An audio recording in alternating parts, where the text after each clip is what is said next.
बोलून मी माझी भावना शब्दांजली अर्पण करतो. कोरेगाव तालुका बसले साहेब 2 शब्द बोलून जय मी कोरेगाव तालुका आजी माजी साहित्य संघटनेचा अध्यक्ष. या चित्रे गावामध्ये जे घटना घडली ते खूप दुर्दैवी घटना आहे. त्या गावातले जे नागरिक आहेत ते असं वाटतं की सैनिकांना काही समजतच नाही, परंतु सैनिक एकटा जर झाला तर खूप परिस्थिती वेगळी होईल. अशी परिस्थिती यायला नाही पाहिजे. मी संघटनेच्या वतीनं कोरेगाव तालुका संघटनेच्या वतीनं निकम परिवाराच्या दुःखात सहभागी आहोत. तसेच रणजित निकम यांना भावपूर्ण श्रद्धांजली वाहतो आणि मी थांबतो. जय हिंद. सत्यवान पाटोळे घोसाळे. आज इथं एकत्रित येण्याचं कारण 18 तारखेला आर्मी सप्लाय कोर्सचे आमचे जांबाज जवान रणजित निकम यांची निर्गुण हत्या करण्यात आली. एक देशाचा जांबाज सैनिक पुढे जातो आणि त्याच्या पाठीमागं सैनिकांची किती मोठी ताकद असते आणि त्यांची मोठी त्याच्यावरती किती श्रद्धा असते हे आपणास पाहायला मिळते. आम्ही फेसबुक आणि व्हॉट्सअपच्या माध्यमातून सिव्हिल जनतेला माझा एक इशारा आहे की आपण काय म्हणतो की आम्ही तुमच्या पाठीशी आहोत, फौजी आम्ही तुमच्या सर्व पाठीशी आहोत, परंतु एक घटना अशी येते जीवनामध्ये फौजीच्या. एक फौजी आपल्या गावातून जातो आणि त्याला विटनेस होण्यासाठी गावातला एक नागरिक तयार होत नाही. ही चितळी गावची एक मोठी शोकांतिका आहे.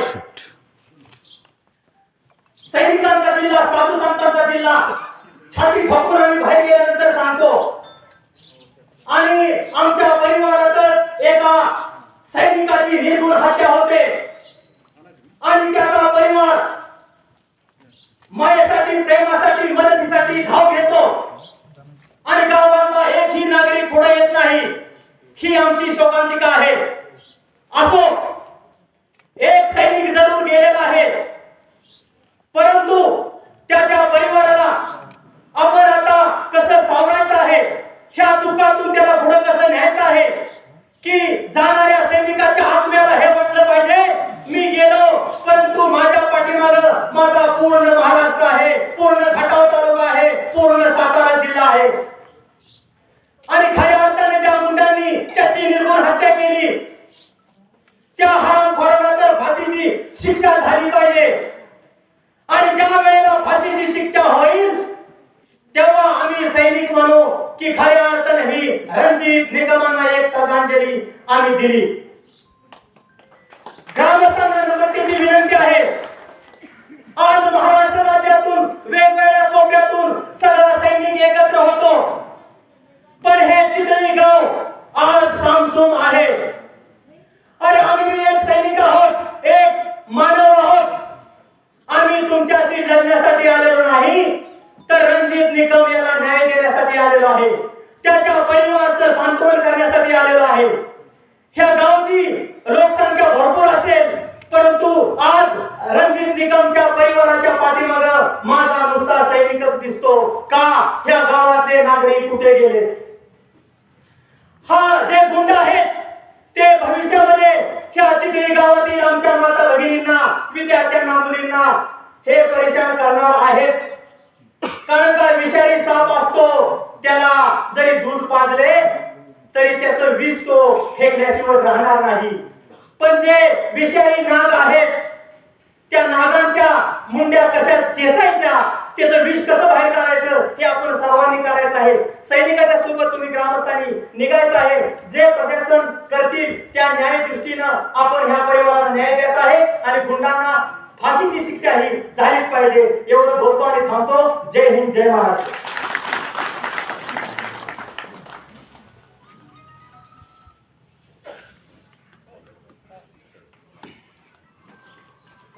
खटाव तालुका अध्यक्ष प्रेमचंद जगताप यांनी आपले 2 शब्द बोलावे.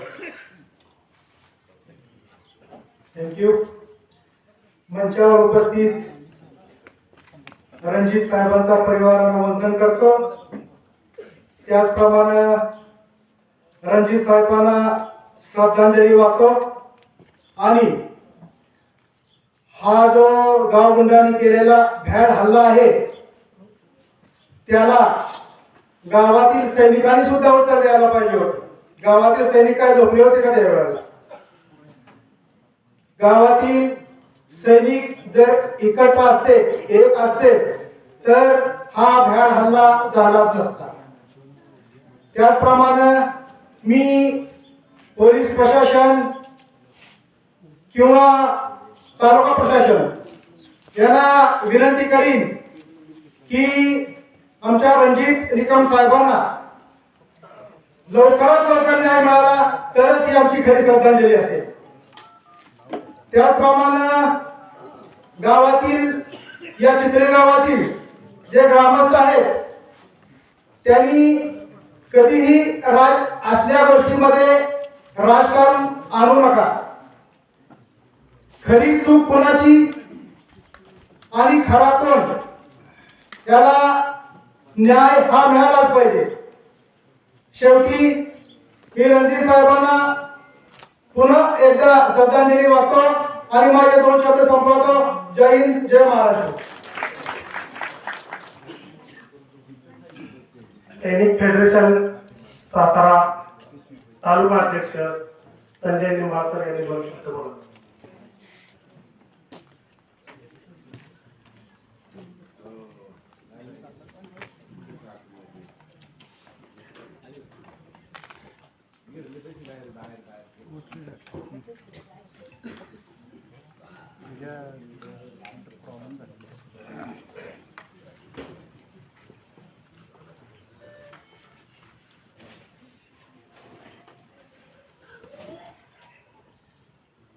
धन्यवाद. तुम्ही बोलायला 2 शब्द दिले त्याबद्दल. रणजित निकमच्या परिवाराला वंदन करतो आणि रणजित निकम यांना श्रद्धांजली वाहतो आणि चित्री गावातील ग्रामस्थांना एक विनंती करतो. सैनिक हा देशाचं रक्षण करतो आणि सैनिक बॉर्डरवरती आहे म्हणून आपण रात्री झोपतो. तरी मी तुम्हाला सांगतो सैनिकांच्या बद्दल तुम्ही जे मनामध्ये आहे ते काढून टाका. सैनिक जर एकत्र आला तर काय करू शकतो हे तुम्हाला दिसेलच. मी प्रशासनाला आणि यांना एवढीच विनंती करतो की जो सैनिकावर हल्ला झालेला आहे त्याचा निषेध करतो आणि प्रशासनाला विनंती करतो की त्यांच्या पाठीमागे कुटुंबाला संरक्षण मिळावं एवढीच विनंती करतो आणि माझे शब्द थांबवतो. जय हिंद, जय महाराष्ट्र.